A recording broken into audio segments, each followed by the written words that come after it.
Hello guys, welcome back to the channel. In today's video, I'm going to show you how you can add another account on Roblox PC.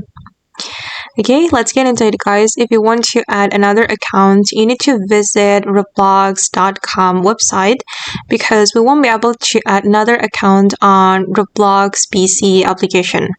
Okay, you can visit the roblox.com.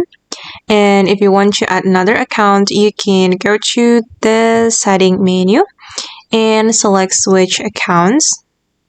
Okay, and here I have already logged into two accounts on Roblox, so I can easily switch from one account to another account. But if you want to add more accounts, just click on add account right here, and then you can add your username and password and just log into Roblox, or you can create a new account. And yeah, I'm just going to switch my account. Oops. Sometimes it's error guys. Oops, it's not working. Wait.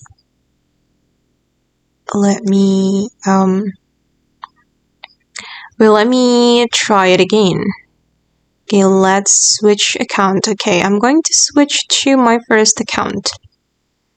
Okay guys, and that's how we can add another account on Roblox PC. I hope this video will be useful for you. Thank you so much for watching and bye!